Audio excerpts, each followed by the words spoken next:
ஒரு வயசான அம்மா தெரு வழியாக போயிட்டு இருந்தாங்க. அவங்க கையில் என்னத்தையோ வச்சுக்கிட்டு அதை அடிக்கடி பார்த்துக்கிட்டே இருந்தாங்க. ஒருத்தன் மெதுவாக அவங்கக்கிட்ட போய் கையில் இருக்கிறது என்ன அப்படின்னு எட்டி பார்த்தான். பார்த்தா அவங்க கையில் 4 பல் இருந்துதான். இவன் ஆச்சரியமாக அந்த அம்மாவை பார்த்தான். ஏம்மா, உனக்கு என்ன பைத்தியமா? ஏது இந்த பல்? இதை என்னத்துக்காக கையில் வச்சுக்கிட்டு அலைஞ்சிக்கிட்டு இருக்கிற அப்படின்னு கேட்டிருக்கான். அதுக்கு அந்த அம்மா விவரம் சொல்ல ஆரம்பித்தாங்களாம். இதை பாருப்பா, எனக்கு ஒரு மகன் இருந்தான். அவனை ரொம்ப செல்லமாக வளர்த்தேன். அவனை தரையிலேயே நடக்க விடுறதில்ல, எப்பவும் தூக்கி வச்சுக்கிட்டு இருப்பேன். அவன் நல்லா பெரியவனாகி பள்ளிக்கூடம் போகிறப்ப கூட அவன் புஸ்தக மூட்டையை நான் தான் சுமந்துக்கிட்டு போவேன். பார்க்குறவங்க கூட கேலி பண்ணுவாங்க, ஏம்மா படிக்க போகிறது நீயா உன் பிள்ளையான்னு கேட்பாங்க. அவன் இன்றைக்கி எவ்வளவோ பெரிய மனுஷன் ஆகிட்டான். வெளிநாட்டில் பெரிய உத்தியோகத்தில் இருக்கான். சமீபத்தில் இங்கே வந்துட்டு போனான். ஒரு நாள் ஏதோ கோபத்தில் என்ன அரைஞ்சுட்டான். அப்போ இந்த 4 பல்லும் கீழே விழுந்துட்டுது. இன்னமும் கூட விழுந்திருக்கும், ஆனால் பல்லு தான் இல்லை. என் புள்ள அரைஞ்சதுனால விழுந்த பல்லு இல்லையா அது. அதனால் இதை எப்பவும் என் கையிலேயே வச்சுக்கிட்டு ஆசையோடு பார்த்துக்கிட்டு இருக்கிறேன். அவன் தான் வெளிநாட்டுக்கு போட்டான். அவனை பார்க்க முடியாத ஏக்கத்தை நான் இந்த பல்லை பார்த்து போக்கிக்கிறேன் அப்படின்னு நாங்களாம் அந்த அம்மா. இந்த கதை எதுக்காகன்னா, தாய் அன்பு அப்படிங்கிறது எப்படிப்பட்டதுங்கிறத புரிஞ்சுக்கிறதுக்காக. கல்யாணம் ஆனதுக்கப்புறம் தாயை மறந்து விட்றவங்க எத்தனை பேர் இந்த உலகத்தில்? அவங்க காதில் வேணுங்கிறதுக்காக தான் இந்த தகவல். ஆனால் ஒரு விஷயம் மட்டும் நல்லா புரிஞ்சுக்கணும். தாயை மதிக்க தெரிஞ்சவங்க தான் இன்றைக்கி வாழ்க்கையில் எல்லா விதத்துலேயும் முன்னுக்கு வந்திருக்கிறாங்க. வேணும்னா விசாரித்து பார்த்துக்குங்க. இன்னொரு அம்மா இருந்தாங்க. அவங்க தினமும் ஒரு கோயிலுக்கு வருவாங்க. சாமியை பார்த்து, கடவுளே, நான் இறந்து போனால் நரகத்துக்கு போகணும் அப்படின்னு வேண்டிக்குவாங்களாம். எல்லோரும் சொர்க்கத்துக்கு போகணும்னு தானே கடவுள்கிட்ட வேண்டிக்குவாங்க. இந்த அம்மா தினம் நான் நரகத்துக்கு போகணும் அப்படின்னு வேண்டிக்கிறாங்க. அங்கேருந்து அர்ச்சகருக்கு இது சந்தேகம். ஒரு நாள் அதை நேரடியாகவே அவங்கக்கிட்ட கேட்டுவிட்டார். அதுக்கு அந்த அம்மா பதில் சொன்னாங்களாம், ஐயா, எனக்கு கல்யாணம் ஆகி ரொம்ப நாள் வரைக்கும் குழந்த பாக்கியம் இல்லாமல் இருந்தது. கோயில் குளம் எல்லாம் சுற்றி வந்தேன். ரொம்ப நாள் கழித்து ஒரு குழந்த பிறந்தது, ஆண் குழந்தை. அவனை நான் ரொம்ப செல்லம் கொடுத்து வளர்த்தேன். அதோட விளைவு என்ன ஆச்சுன்னா, அவன் ரொம்ப மோசமாக ஆகிட்டான். கெட்ட பழக்க வழக்கம்லாம் கற்றுக்கிட்டான். அவன் இறந்து போனால் நிச்சயம் அவனுக்கு நரகம்தான் கிடைக்கும். அந்த அளவுக்கு கெட்டவன் அவன். அப்படிப்பட்ட காரியங்கள்லாம் பண்ணிகிட்ருக்கான், எனக்கு தெரியும். இவனுக்காக நரகத்தில் கூட யாரும் தயவு காட்ட மாட்டாங்க, தாட்சண்யம் காட்ட மாட்டாங்க. அதனால் இவனுக்கு முந்தி நான் இறந்து நரகத்துக்கு போயிட்டா அங்கே இவனை கவனிச்சிக்கலாமே, இவனுக்கு பணிவிடை செய்யலாமேன்னு பார்க்குறேன் அப்படின்னு நாங்களாம். அதனால தான் நான் நரகத்துக்கு போகணும்னு தினம் ஆண்டவனை வேண்டிகிட்டு இருக்கிறேன் அப்படின்னு கண்கலங்கி அந்த அம்மா சொன்னாங்களாம். அதுதான் தாய் உள்ளம்ங்கிறது. தாயின் பெருமையை சரியாக உணர்ந்துட்டா அவங்களுக்கு எப்பவும் எந்த கஷ்டமும் வராது. ஒரு சமயம் ஒரு 10 நண்பர்கள் ஒரு காட்டு வழியாக போய்கிட்டு இருக்கிறாங்க. குறுக்க ஒரு நதி. அதை கடந்து அடுத்த பக்கம் போகணும். எல்லோரும் ஒரு வழியாக கடந்து அடுத்த கரைக்கு போய் சேர்ந்துட்டாங்க. அங்கே போய் சேர்ந்ததுக்கப்புறம் எல்லோரும் பத்திரமா சேர்ந்துட்டோமா அப்படின்னு தெரிஞ்சுக்கிறதுக்காக எண்ணி பார்க்குறான் அந்த கூட்டத்து தலைவன். அவங்க மொத்தம் 10 பேர். ஆனால் இவன் எண்ணி பார்க்குறப்போ 9 தான் வருது. ஏன்னா அவன் தன்னை விட்டுவிட்டான். எதிரில் நிற்கிறவங்கள மட்டுமே எண்ணுறான். ஐயோ, 10வது ஆள் எங்கேங்கிறான், பதறான். சரி, நீ இரு, நான் எண்ணி பார்க்குறேன்னு சொல்லிவிட்டு இன்னொருத்தன் எண்ணுறான். அவனும் தன்னை விட்டுட்டு எண்ணுறான். 9 தான் வருது. எல்லோரும் கொய்யோ முறையோன்னு கத்த ஆரம்பிச்சிட்டாங்க. அந்த சமயத்தில் ஒரு பெரியவர் அந்த பக்கமாக வர்றார். என்ன விஷயம்னு விசாரிக்கிறார். 10வது ஆள் 6 அடிச்சுட்டு போட்டுது அப்படின்னு சொல்லி இவங்க அழறாங்க. சரி, அழாதீங்க அப்படின்னு சொல்லி அந்த தலைவனை பார்த்து இப்படி வாங்குறார். வர்றான். இப்போ எனக்கு முன்னாடி ஒரு தரம் எண்ணு பார்க்கலாம்ங்கிறார். 1 2 3ன்னு ஆரம்பித்து 9ல் முடிக்கிறான். உடனே பெரியவர், நீ தான் அந்த 10வது ஆள் அப்படிங்கிறார். இது உண்மை. நாம் தான் அது. நாம் தான் நம்மளை வேறு எங்கேயோ தேடிகிட்டு இருக்கிறோம். நாம் எங்கேயோ தேடிகிட்டு இருக்கிறோமே, அந்த பிரம்மம் நாம் தான். இப்படி ஒரு பெரிய உண்மையை விளக்கிறதுக்காக தான் அப்படி ஒரு கதை சொல்லப்பட்டது. ஆனால் அதை நாம் வேறு விதமாக வேடிக்கையாக உபயோகப்படுத்திக்கிட்டு இருக்கிறோம். எப்படி தெரியுமா? ஒரு ஆத்தங்கரையில் ஒரு 10 பேர் முழிச்சுக்கிட்டே நின்றுக்கிட்டு இருந்தாங்களாம். அந்த பக்கமாக வந்த ஒருத்தன், ஏன் இப்படி முழிச்சுக்கிட்டு நிற்கிறீங்கன்னு கேட்டிருக்கிறான். எங்களுக்கு நீச்சல் தெரியாது, நாங்கள்லாம் அடுத்த கரைக்கு போய் சேரணும் அப்படின்னு நாங்களாம். சரி, நாங்கள் விட்டுட்டு போய் விட்றேன். எல்லாரும் அக்கறைக்கு போய் சேர்ந்த உடனே ஆளுக்கு ₹1 வீதமாக மொத்தம் ₹10 எனக்கு கொடுக்கணும் அப்படின்ட்டுருக்கான் இவன். சரின்னு ஒத்துக்கிட்டாங்க. இவன் ஒவ்வொருத்தராக கையை பிடிச்சி மெதுவாக ஆற்றுல இறக்கி அழைச்சிட்டு போயிட்டான். 9 பேரை கரை சேர்த்துட்டான். 10வது ஆள் பாதி ஆற்றுல போயிட்டுருக்கிறப்போ திடீர்னு வெள்ளம் வந்துட்டுது. புடி நழுவி போச்சு. கையை விட்டுட்டான். வெள்ளம் அடிச்சுட்டு போட்டுது. அழைச்சிட்டு வந்தவன் நீச்சல் அடித்து தடுமாறி கரைக்கு சேர்ந்துட்டான். கரையில் இருந்தவங்களுக்கு இந்த விஷயம் தெரியாது. இருந்தாலும் இவன் உடம்பு பூரா நனைஞ்சி கொஞ்சம் அதிகமாகவும் மூச்சு வாங்க நின்றுக்கிட்டு இருந்தானா, ஏங்க ஏன் இப்படி மூச்சு வாங்குது, என்ன விஷயம் அப்படின்னு கேட்டாங்களாம். அதுக்கு இவன் கொஞ்சமாக அலட்டிக்காமல் சொன்னானான், வேறு ஒன்றும் இல்லை, நீங்கள் கொடுக்க வேண்டிய 10 ரூபாயில் 1 ரூபா குறைஞ்சி போச்சு, அவ்வளவுதான் அப்படின்னானான். நம்மளை மாதிரி ஒரு ஆசாமி அவன் நம்மளை மாதிரியே கற்பனை பண்ணான். அதாவது நாம தான் இந்த உலகத்தில் ரொம்பவும் கஷ்டப்படுறோம், மற்றவங்கெல்லாம் சந்தோஷமாக இருக்கிறாங்க அப்படின்னு அவன் நினச்சிக்கிட்டான். அவன் ஒரு நாள் கடவுளை வேண்டிக்கிட்டானான், சுவாமி, இந்த உலகத்தில் எவ்வளவோ பேர் இருக்கிறாங்க, ஒவ்வொருத்தருக்கும் ஒவ்வொரு விதமான கஷ்டம் இருக்கலாம், ஒத்துக்கிறேன். இருந்தாலும் எனக்கு அது கொஞ்சம் அதிகமாக இருக்கிறது மாதிரி தெரியுது. அதனால் நீங்கள் எனக்காக ஒரு சின்ன உதவி செஞ்சால் போதும். அது வேற ஒன்றும் இல்லை, என்கிட்ட இருக்கிற துயரங்களை இன்னொருத்தர் யாருக்கிட்டையாவது கொடுத்துருங்க, அவர்கிட்ட இருக்கிற துயரங்களை என்கிட்ட மாற்றி கொடுத்துருங்க, ஒரு மியூச்சுவல் டிரான்ஸ்ஃபர், அவ்வளவுதான், அப்படி பண்ணிவிட்டா போதும் அப்படின்னு வேண்டிக்கிட்டானான். அன்னைக்கு ராத்திரியே அவன் ஒரு கனவு கண்டிருக்கான். வானத்திலிருந்து ஒரு குரல் கேட்டிருக்கு. அது என்ன சொல்லிச்சு தெரியுமா? ஏ ஜனங்களே, எல்லாரும் அவங்கவுங்க கஷ்டங்களை ஒரு பையில போட்டு எடுத்துக்குங்க, அப்படி எடுத்துக்கிட்டு நேராக இந்த ஊர் எல்லையில் இருக்கிற கோயிலுக்கு வந்து சேருங்க அப்படின்னு அந்த குரல். ஆஹா, கடவுள் நம்ம பிரார்த்தனைக்கு செவி சாய்ச்சுட்டார் அப்படின்னு சந்தோஷப்பட்டான் இவன். உடனே என்ன பண்ணான், தன்கிட்ட இருந்த கஷ்டத்தையெல்லாம் ஒரு சாக்கு பையில போட்டு எடுத்துக்கிட்டான். வீட்டை விட்டு வெளியில வந்தான். தெருவில் இறங்கி நடக்கிறான். அங்க பார்த்தா ஏகப்பட்ட பேர் ஆளுக்கு ஒரு பைய தூக்கிக்கிட்டு கோயிலுக்கு போயிட்டு இருக்கிறாங்க. சில பேர் மூட்டையா கட்டி தலையில சுமந்துக்கிட்டு போயிட்டு இருக்கிறாங்க. இவன் பார்த்தான். இவனுக்கு ரொம்ப ஆச்சரியமா இருந்தது. ஏன்னா எல்லாரும் வச்சிருக்கிற பை இவன் பைய விட பெருசா இருந்தது. இவன் பை தான் இருக்கிறதுலயே கொஞ்சம் சின்னதா தெரிஞ்சது. இப்ப அவன் மறுபடியும் சாமியை வேண்டிக்கிட்டான், கடவுளே, இப்ப உள்ள சூழ்நிலையை கவனிச்சா என்கிட்ட இருக்கிற பைய பரவாயில்லன்னு தோணுது, அதனால வேற பை எதையும் மாற்ற வேணாம், இதுவே பரவாயில்ல, இந்த பையோட திரும்பி வீட்டுக்கு போனா போதும்னு நினைக்கிறேன் அப்படின்னு எதோ நினைக்க ஆரம்பிச்சுட்டான் அவன். எல்லாரும் கோயிலுக்கு போய் சேர்ந்தாங்க. கோயில்ல அந்த குரல் மறுபடியும் கேட்டுது. எல்லாரும் அவங்கவுங்க பைகளை சோகத்துல தொங்க விடுங்க, திடீர்னு விளக்குகள் அணையும், மணி அடிக்கப்படும், அதுதான் அடையாளம். அந்த சமயத்துல இருட்டுல உங்களுக்கு வேண்டிய பைய நீங்க மாத்தி எடுத்துக்கலாம், தேர்ந்தெடுத்துக்கலாம். வெளிச்சம் இருக்கிறப்பவே உங்களுக்கு பிடிச்ச பைக்கு பக்கமா பார்த்து நீங்க நின்றுக்கலாம் அப்படின்னு சொல்லி விவரம் சொல்லிச்சான் அந்த குரல். அப்படி சொன்னதுக்கு அப்புறம் திடீர்னு விளக்கு அணைஞ்சுது, மணி அடிச்சுது. கொஞ்ச நேரம் கழிச்சு மறுபடியும் விளக்குகள்லாம் எரிஞ்சுது. இப்போ பார்த்தா எல்லாரும் அவங்கவுங்க பையையே கெட்டியா பிடிச்சிட்டு நிக்கிறாங்க. இவனும் அப்படியே நிக்கிறான். இவன் மெதுவா பக்கத்துல நிக்கிறவங்கிட்ட கேட்டானா, ஏன் நீங்க பைய கையிலேயே வச்சிருக்கிறீங்க, செவுத்துல மாட்டலையா அப்படின்னு கேட்டிருக்கான். இல்லப்பா, நீ ஏன் கையிலேயே வச்சிருக்கிறியோ அதே காரணத்துக்காக தான் நாங்களும் வச்சிருக்கிறோம். நம்ம கவலைகளை பத்தி நமக்கு ஓரளவுக்காவது தெரியும், ஆனா மற்றவங்க கவலைகள் நமக்கு பரிச்சயம் இல்லாதவை, பழக்கம் இல்லாதது. அதனால நமக்கு தெரிஞ்ச கவலைகளை சமாளிக்கிறது சுலபம். தெரியாததை சமாளிக்கணும்னா மறுபடியும் ஆரம்பத்துல இருந்து ஆரம்பிக்கணும். அதனால பழைய நண்பர்களோட வாழறது தான் மேல் அப்படின்னு ஆனான். அதுக்கப்புறம் அவன் தன்னோட பைய போதும்னு வீட்டுக்கு திரும்பி வந்துட்டானான். இது ஒரு பெரியவர் சொல்லி இருக்கிற கதை. அதனால நம்ம கிட்ட இருக்கிற கஷ்டங்கள் தான் பெருசு, அதை இன்னொருத்தங்கிட்ட கொடுத்துட்டு மாத்திக்கலாம் அப்படின்னு நினைக்கிறது தப்பு. இதே மாதிரி இன்னொரு சம்பவம். ஒரு ஊர்ல ஒரு நாள் ராத்திரி ஆகாயத்திலிருந்து கடவுள் குரல் கேட்குது. இந்த ஊர்ல இருக்கிற ஜனங்கள்லாம் கொஞ்சம் கவனிங்க, உங்களுக்கு ஒரு செய்தி. அதாவது இங்க இருக்கிற ஜனங்கள்லயே கொஞ்சம் கூட கவலையே இல்லாத ஆள் யாருன்னு எனக்கு தெரியணும். அதனால எல்லாரும் அவங்க கவலைகளை ஒரு பையில போட்டு எடுத்துக்கிட்டு கோயிலுக்கு வாங்க அப்படின்னாரு கடவுள். உடனே வரிசையா எல்லாரும் வர ஆரம்பிச்சாங்க. எல்லார் கையிலையும் பை இருந்தது, சின்னதும் பெருசுமா. கவலையே இல்லாத ஆள் யாருன்னு தேடினார் கடவுள். ஒரே ஒரு ஆள் மட்டும் கையில எதுவும் இல்லாம வெறும் கையை வீசிக்கிட்டு ரொம்ப ஜாலியா நடந்து வந்துகிட்டு இருந்தான். கடவுள் அவங்ககிட்ட போனார். ஏன்பா, உனக்கு கவலையே இல்லையா அப்படின்னு கேட்டார். எனக்கும் சில கவலைகள்லாம் உண்டு அப்படின்னு அவன். எங்க அதெல்லாம்னு கேட்டிருக்காரு கடவுள். பின்னாடி லாரியில வந்துகிட்டு இருக்கு அப்படின்னு அவன். ஒரு ஊர்ல ஒரு இளைஞன் இருந்தான். ஒரு நாள் அவன் ஒரு குருவை தேடிக்கிட்டு புறப்பட்டான்.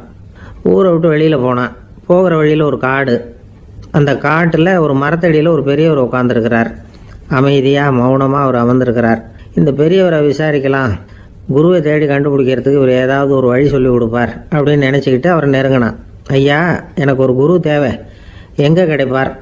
அவரை எப்படி அடையாளம் கண்டுபிடிக்கிறது? அதை பற்றி ஏதாவது விவரம் சொன்னீங்கன்னா நான் கண்டுபிடிச்சிக்குவேன் அப்படின்ட்டுருக்கான். பெரியவர் நிமிர்ந்து பார்த்தார். தம்பி, அது ரொம்ப சுலபம். அவர் வயசானவராக இருப்பார், என்னை விட சுமார் 30 வயசு அதிகமாக இருக்கும்.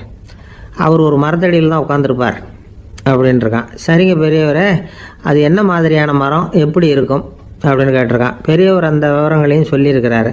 அது மட்டும் இல்லை, சந்திக்கிற நாள், நேரம், வினாடி முதற்கொண்டு எல்லா விவரங்களையும் துல்லியமாக சொன்னாராம். இவ்வளவு விவரங்களை இவரால் எப்படி சொல்ல முடியுது அப்படின்னு இவனுக்கு ஆச்சரியம். இருந்தாலும் அந்த பெரியவர் கடைசியாக ஒரு விவரம் சொன்னார். அது என்ன தெரியுமா? எப்படியும் நீ அவரை சந்திக்கிறதுக்கு ஒரு 30 வருஷம் ஆகும் அப்படின்னு சொல்லிவிட்டாராம். ரொம்ப நன்றிங்க பெரியவரே அப்படின்னு சொல்லிவிட்டு அந்த இளைஞன் புறப்பட்டுருக்கான். இப்போ அவனுக்கு குரு பற்றின விவரம் எல்லாம் கிடச்சிட்டுது, சந்திக்கிற நேரமும் தெரிஞ்சுட்டுது. ஆனால் 30 வருஷம் அவரை தேடி அலைய வேண்டியிருக்குமே. அவன் தேட ஆரம்பித்தான். காடு மலை எல்லாம் சுற்றி அலைஞ்சான். பல வருஷங்கள் தேடினான், அழுத்து போயிட்டான். கடைசியில் அவனுக்கும் வயசாகிட்டுது. கடைசியில் தன்னுடைய சொந்த ஊருக்கே திரும்பி போய்கிட்டு இருந்தான். அங்கே ஒரு மரத்தடியில் அவன் தேடிக்கிட்டு இருந்த குருநாதர் கிடைச்சார். யார் அவருன்னா, 30 வருஷத்துக்கு முன்னாடி வழி சொல்லி கொடுத்தாருல அதே பெரியவர்.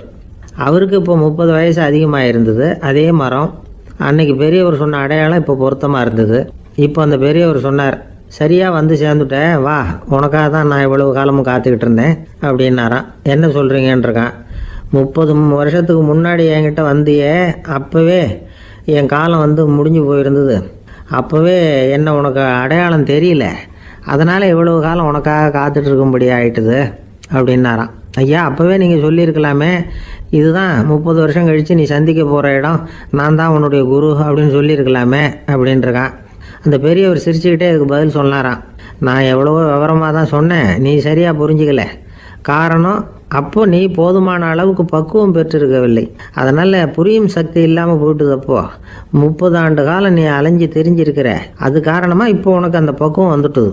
அதனால தான் அடையாளம் காண முடிஞ்சது, நானே உன்னுடைய குரு அப்படின்னாராம். இதுலேருந்து என்ன தெரியுதுன்னா, ஆன்மீகத்தில் மாணவனாக சேர்றதுக்கு கூட ஒரு பக்குவத்தன்மை தேவைப்படுது. ஒரு பெரிய ஞானி, அவர்கிட்ட சீடனாக இருக்க ஒருத்தன் வந்தான், எதிரில் நின்னான். ஞானி அவனை வெகு நேரம் உற்று பார்த்தார். அப்புறம் சொன்னார், சீடனாக இருக்கிறது ரொம்ப சிரமம்னார். நான் தயாராக இருக்கிறேன்னா. அது இன்னமும் சிரமமாச்சே, இங்கே வந்து குருவாக இருக்கிறது மட்டுமே சுலபம் அப்படின்னாராம். அப்படின்னா நான் குருவாகவே ஆயிடுறேன் அப்படின்னானா. இது போலவே இந்த காலத்தில் கதை ஒன்று உண்டு. ஒரு பள்ளிக்கூடத்தில் வகுப்பு ஆசிரியர் மாணவனை திட்டிக்கிட்டு இருந்தார்.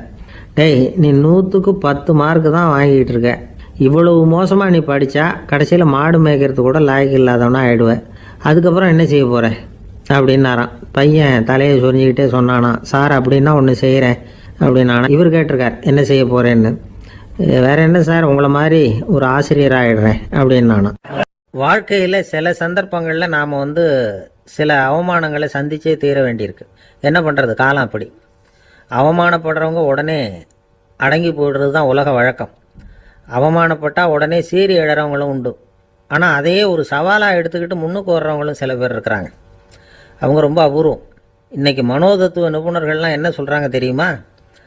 அவமானப்பட்டுட்டா உடனே அடங்கி போயிடக்கூடாதான், அதையே ஒரு சவாலாக எடுத்துக்கிட்டு மனசில் ஒரு வைராக்கியத்தோடு முயற்சி பண்ணினா வாழ்க்கையில் எல்லாரும் முன்னேறலாமா. அவமானங்கிறத நாம் வந்து வைராக்கியமாக மாற்றிக்கணும், அதுதான் வெற்றிக்கு வழி.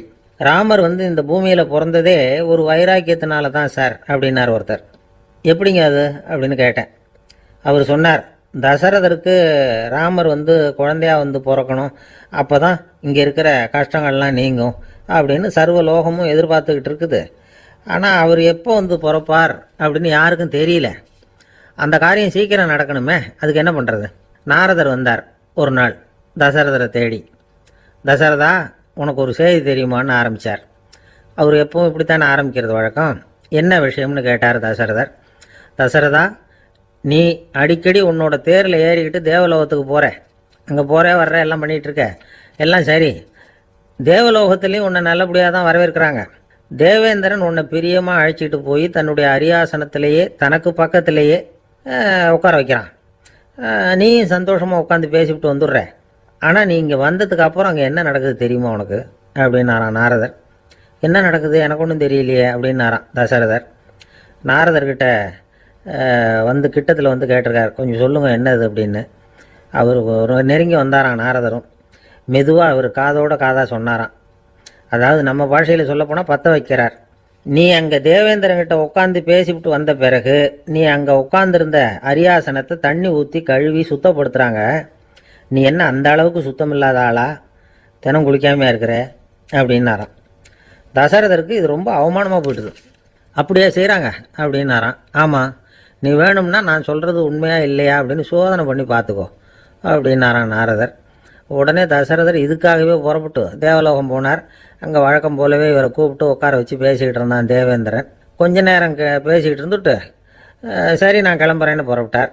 சரி, அவனும் வாசல் வரைக்கும் வந்து வழி அனுப்பி வச்சுட்டு உள்ளே போயிட்டான். தசரதர் வெளியில் கொஞ்ச நேரம் மறைஞ்சி இருந்துட்டு மெதுவாக உள்ளே எட்டி பார்த்தார் என்ன நடக்குதுன்னு. நாரதர் சொன்னது உண்மைதான். தசரதர் உட்காந்துருந்த ஆசனத்தை அங்கே 2 தேவர்கள் கழுவி சுத்தப்படுத்திக்கிட்டு இருக்கிறாங்க. தசரதரால் இதை தாங்கிக்க முடியல. அவருக்கு ரொம்ப அவமானமாக போச்சு. நேராக கிடுகிடுன்னு தேவேந்திரங்கிட்டே போனார். நான் உட்காந்துருந்த இருக்கையே சுத்தம் பண்ணுறியே, நான் என்ன அந்த அளவுக்கு பாவியா அப்படின்னு கேட்டார். ரொம்ப கோபமாக கேட்டார். தசரதரே, மனுஷனுக்கு 3 கடன்கள் உண்டு. தேவ கடன், ரிஷி கடன், பித்ரு கடன். இதை தீர்க்காதவன் பாவியாகிறான். இதில் மகனை பெறுவதால் தான் பித்ரு கடன் தீரும். உனக்கு மகன் கிடையாது, அதனால் நீ பாவியாகிற. பாவி உட்காந்துருந்த இடம்ங்கிறதுனால அதை சுத்தம் செய்ய வேண்டியது எங்கள் கடமை அப்படின்னு நானும் தேவேந்திரன்.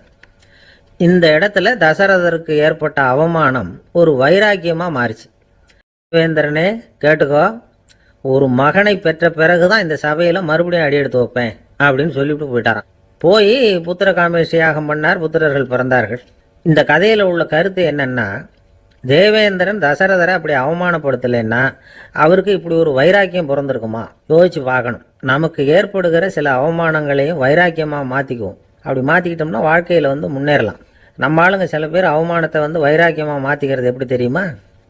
நம்மகிட்ட ஒரு பையன் சொன்னான், எங்கள் அப்பா என்னை எல்லாருக்கும் முன்னாடி வச்சு திட்டுவிட்டார். பொறுப்பு இல்லாமல் ஊர் சுற்றுறேன்னு சொல்லி அவமானப்படுத்தி விட்டார். இனிமேல் நீ என் முகத்திலேயே முழிக்காதரா போடான்னு வேற சொல்லிவிட்டார். எனக்கு ரோஷம் வந்துட்டுது. அந்த அவமானத்தை வைராக்கியமாக மாற்றிக்கிட்டேன். அன்னையிலேருந்து அவர் முகத்திலேயே முழிக்கிறது இல்லை அப்படின்னா. அப்படியான்னு கேட்டோம். ஆமாங்க, அவர் வீட்டில் இல்லாத நேரமாக பார்த்து உள்ள சமையல் கட்டுக்கு போய் சாப்பிட்டுட்டு நைஸாக வெளியில் வந்துடுவேன் அப்படிங்கிறான். ஒரு ஊரில் ஒரு குரு இருந்தார், ஜென் குரு. அவரை தேடிட்டு ஒரு மன்னர் வந்தார். வந்தவர் ஜப்பான் மன்னர். தோட்டக்கலையை பற்றி தெரிஞ்சுட்டு போகிறதுக்காக அவர் வந்தார். எப்படி தோட்டம் அமைக்கிறது அப்படிங்கிறத பற்றி அந்த குரு விவரமாக சொல்லி கொடுத்தாரு. 1 நாள் 2 நாள் இல்லை, 3 வருஷம் கற்றுக் கொடுத்தார். அதுக்கப்புறம் சொன்னார், நான் கற்றுக் கொடுத்துட்டேன், இனிமேல் நீங்கள் போகலாம், போய் தோட்டம் அமைக்கலாம். அதுதான் உங்களுக்கு பரிசை. தோட்டம் அமைச்ச பிறகு சொல்லி அனுப்புங்க, நான் வந்து பார்க்குறேன். நீங்கள் இங்கே என்னவெல்லாம் கற்றுக்கிட்டீங்களோ அதையெல்லாம் அங்கே செயல்முறையில் செஞ்சு காட்டுங்க அப்படின்னு சொல்லி அனுப்பி வச்சார். மன்னர் போனார். அரண்மனைக்கு பக்கத்திலேயே ஒரு பெரிய தோட்டத்தை உண்டு பண்ணினார். அழகான மரங்களையும் செடிகளையும் உருவாக்கினார். கிட்டத்தட்ட 1000 தோட்டக்காரர்களை பயன்படுத்தி 3 வருஷங்கள் முயற்சி பண்ணி அந்த அழகான தோட்டத்தை உருவாக்கினார். குருகிட்ட இருந்து செய்தி வந்தது, நாளைக்கு வந்து தோட்டத்தை பார்க்குறேன் அப்படின்னு. மன்னர் உடனே சுறுசுறுப்பாயிட்டார். முதல் நாளே தோட்டத்தை சுத்தப்படுத்தினார். ராத்திரி பூரா யாரும் தூங்கலை. எல்லாருக்கும் தோட்டத்தை ஒழுங்குபடுத்துகிற வேலை. அது அந்தந்த இடத்துல ஒழுங்காக இருக்குதா அப்படின்னு சரி பார்த்தாங்க. ஒரு தவறும் இல்லாத வகையில் அதை ஒழுங்குபடுத்தினாங்க. மறுநாள் குரு வந்தார், தோட்டத்தை பார்த்தார். அவருக்கு கோபம் வந்துட்டுது. மன்னருக்கு ஆச்சரியம், எப்பவும் சிரிச்சுக்கிட்டே இருக்கிறவர் இப்போ எப்படி இருக்கிறாரே அப்படின்னு. மெதுவாக குரு கிட்ட போய் எல்லாம் சரியாக தானே இருக்குது அப்படின்னார். எல்லாம் சரிதான், ஆனாலும் எங்கே அந்த பொன்னிற காற்று அப்படின்னார். உதிர்ந்த இலைகள், பொன் மஞ்சள் நிற இலைகள் காற்றில் அப்படி புரண்டு ஓடுவதை நான் பார்க்க முடியவில்லையே அப்படின்னாராம். அது இல்லாமல் இந்த தோட்டம் உயிரோட்டம் உள்ளதாக இருக்காது. இதில் பாடல் இல்லை, ஆடல் இல்லை, அதெல்லாம் இல்லாமல் இந்த தோட்டம் ரொம்பவும் செயற்கையாக தெரியுதேன்னாராம். மன்னர் இப்போதான் யோசனை பண்ணார். கீழே கிடந்த காஞ்சி போன இலைகள் மட்டும் இல்லை, மரத்தில் இருந்த காஞ்சி போன இலைகளையும் அப்புறப்படுத்தி சுத்தமாக வச்சிருக்கிறார். இறப்பும் வாழ்க்கையினுடைய ஒரு பகுதி தான். மரணம்ங்கிறது வாழ்க்கைக்கு எதிரானது அல்ல, அதை நிரப்பும் ஒரு பகுதி தான் அது. மரணம் இல்லையில் வாழ்க்கையே இல்லை அப்படிங்கிறது பெரியவங்க கருத்து. இப்போ அந்த தோட்டம் அழகாக தான் இருக்குது, இருந்தாலும் அது ஒரு ஓவியம் மாதிரி உயிர் இல்லாமல் இருக்கு. குரு ஒரு வாளியை கையில் எடுத்துக்கிட்டார். தோட்டத்தை விட்டு வெளியில் போனார். ஏற்கனவே வீசி எறிந்த அந்த சருகுகளை எல்லாம் அள்ளி கொண்டுகிட்டு வந்தார். உள்ள எல்லா இடங்கள்லையும் அதை வீசினார். உடனே காற்று அந்த காய்ந்த சருகுகளையும் பழுத்த இலைகளையும் அசைக்க ஆரம்பிச்சுட்டுது. இப்போ அங்கே சலசல சத்தம், சங்கீதம், இலைகளின் நடனம், ஓவியம் மாதிரி இருந்த அந்த தோட்டத்துக்கு இப்போ உயிர் வந்துட்டுது. இதுதான் அந்த பொன்னான காற்று அப்படின்னாராம் குரு. மன்னருக்கு புரிஞ்சுது. மிகப்பெரிய ஜென் கேள்வி ஒன்று உண்டு. உம்மான் அப்படிங்கிற ஒரு பெரிய குருவை பார்த்து துறவி ஒருத்தர் கேட்டாராம், இலைகள் எல்லாம் கீழே விழுந்து மரங்கள் மொட்டையாக இருக்கும் பொழுது என்ன நடக்கும்? இதுதான் கேள்வி. இதுக்கு உம்மான் சொன்ன பதில் பொன்னான காற்று, தி கோல்டன் விண்ட் அப்படின்னாராம். இதுக்கு என்ன விளக்கம்னா, உன்னுடைய எண்ணங்கள் எல்லாம் உன்னுடைய மனசிலிருந்து கீழே விழுந்து உனது உள்ளுணர்வானது மொட்டையாக நிற்கும் நிலைதான் அது. உனது வேர்களின் அருகில் காற்று வீசுகிறது. எல்லா எண்ணங்களும் உன்னிலிருந்து வெகு தூரத்துக்கு புரண்டு கொண்டே சென்று விடுகிறது. நீ அவற்றை கடந்து விட்டால் நீ அவைகளுக்கெல்லாம் மேலெழுந்து கீழே பார்ப்பவனைப் போல நிற்க ஆரம்பித்து விடுவாய். அதுதான் தியானம் என்பது அப்படின்னு சொல்றாங்க. தியானம்ங்கிறது எண்ணத்துக்கு எதிரானதில்லை. தியானம்ங்கிறது எண்ணங்களை கடந்து செல்வது தான். அதுக்கப்புறம் நாம பொன்னிற காற்றுல ஆட ஆரம்பிச்சிருவோம். இதுதான் பெரியவர்கள் சொல்றது. என்கிட்ட ஒருத்தர் தோட்டம் அமைக்கணும்னு யோசனை கேட்டு வந்தார். எல்லாம் சொல்லி கொடுத்தேன். செடிகள்லாம் செழிப்பாக வளரணும்னா வேர் காயாமல் பார்த்துக்குங்க, தினமும் தண்ணி விடுங்க அப்படின்னு சொல்லி அனுப்பி வச்சேன். Life is precious and everything to care for, which can be overwhelming. வச்சேன். ஒரு மாதம் கழிச்சு ஒரு தோட்டத்தை பார்க்கறதுக்காக போனேன். போய் பார்த்தா எல்லா செடியும் வாடி கிடக்குது. என்னங்க இப்படி பண்ணிவிட்டீங்கன்னு. நீங்கள் சொன்னபடி தான் செஞ்சேன்னார். என்ன செஞ்சீங்கன்னு கேட்டேன்.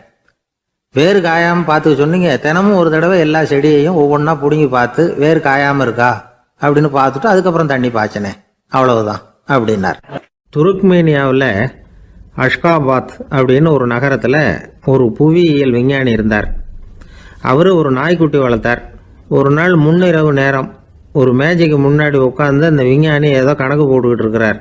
அவருக்கு ஒரு சின்ன பெண் குழந்தை, அது தொட்டிலில் தூங்கிட்டு இருக்குது. அந்த நாய்க்குட்டியும் ஒரு மூலையில் படுத்து அது பாட்டுக்கு தூங்கிட்டு இருந்தது. ஒரே அமைதி. அந்த நேரத்தில் திடீர்னு அந்த நாய்க்குட்டி துள்ளி எழுந்திரிச்சிது. நேராக குழந்தைகிட்ட ஓடிச்சு. அந்த குழந்தைய அது போட்டிருந்த ட்ரெஸ்ஸோடு சேர்த்து கவ்வி தூக்குச்சு. தூக்கிக்கிட்டு வாசல் பக்கம் ஓடிச்சு. நாய்க்குட்டி குழந்தைய கவ்வி தூக்க முடியுமாங்கிற சந்தேகம் உங்களுக்கு இல்லையா?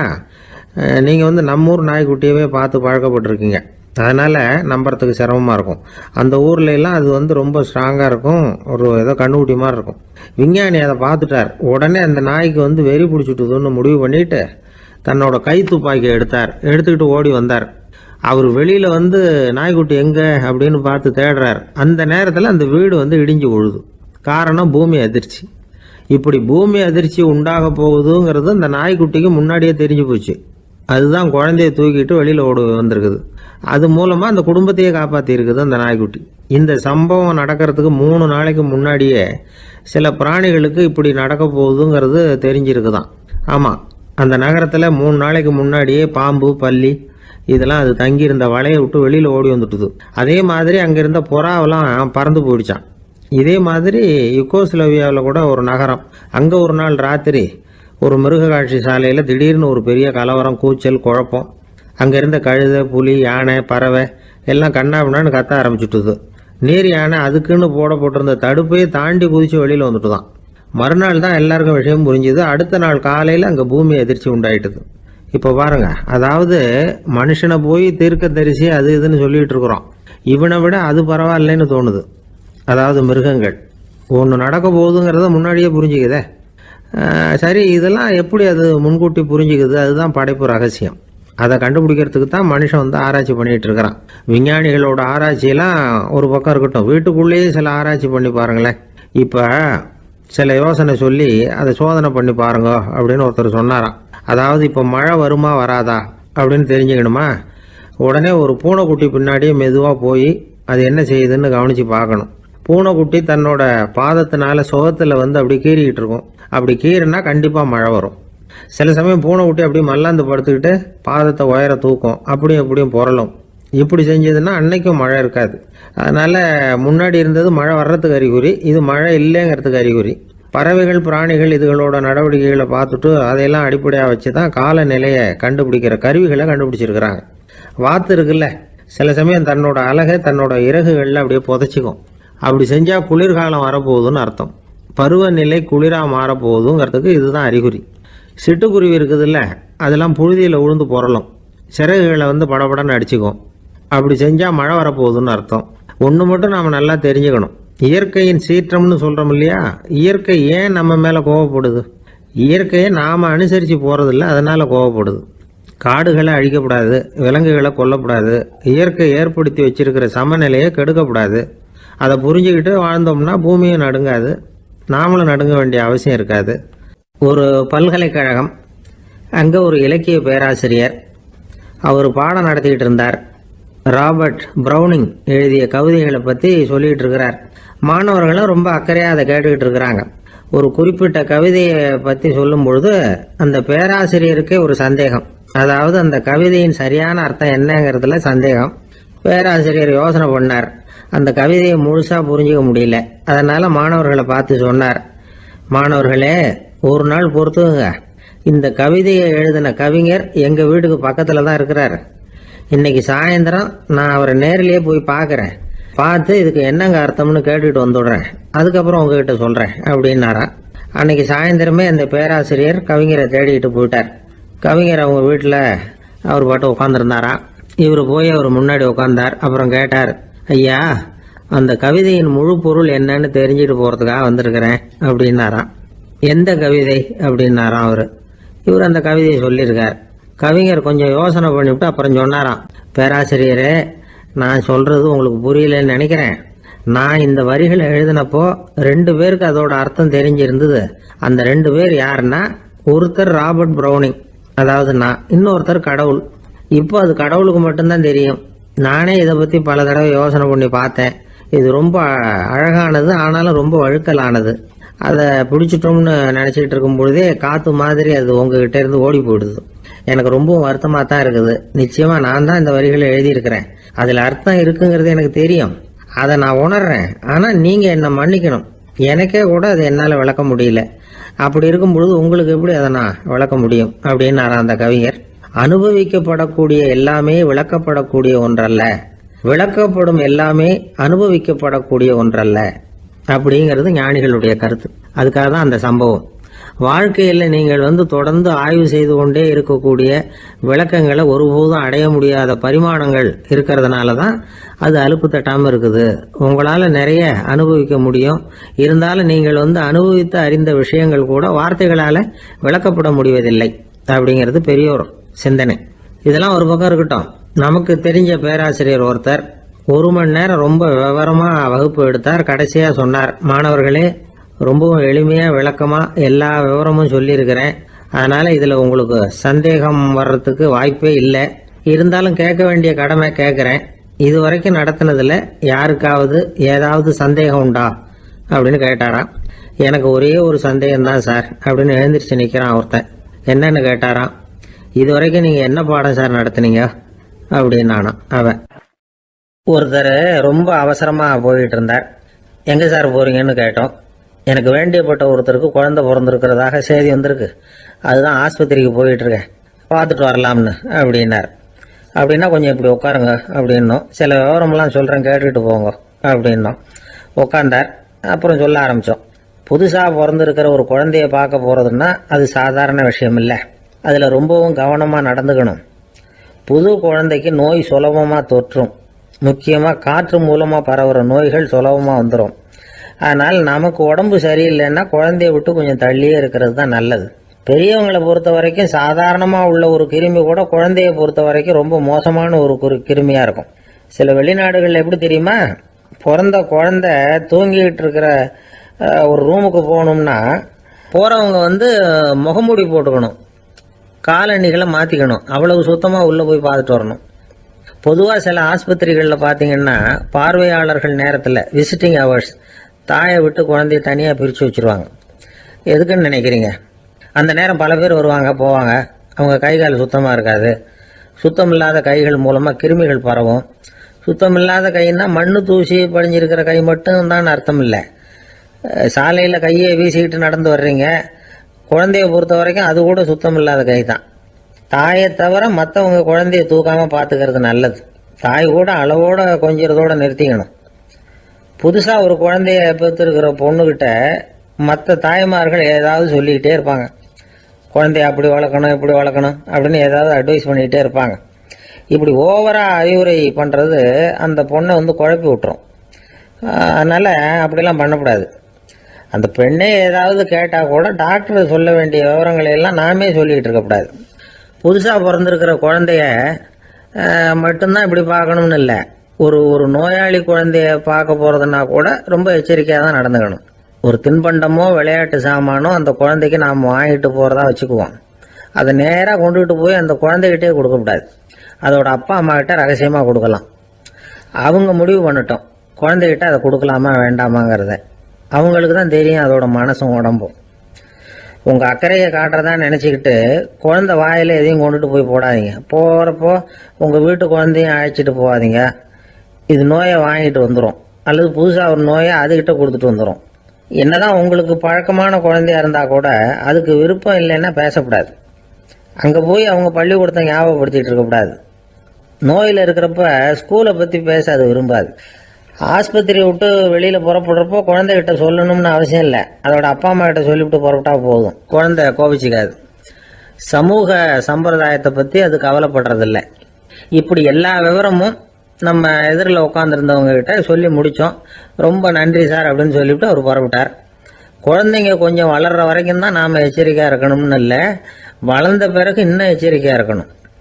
ஒரு பையன் பள்ளிக்கூடத்துலேருந்து திரும்பி வீட்டுக்கு வந்தான். முகம் பூரா நகத்தால் கீறி இருந்தது. அப்பா பார்த்து பயந்துட்டார். யாருடா உன்னை இப்படி பண்ணது அப்படின்னாரு. என் கூட படிக்கிற இன்னொரு பையன். நாளைக்கு உன் கூட பள்ளிக்கூடத்துக்கு வர்றேன், நீ எனக்கு அவனை அடையாளம் காட்ட முடியுமான்னார். அது ரொம்ப சுலபம் நான் பையன். எப்படின்னார் அப்பா.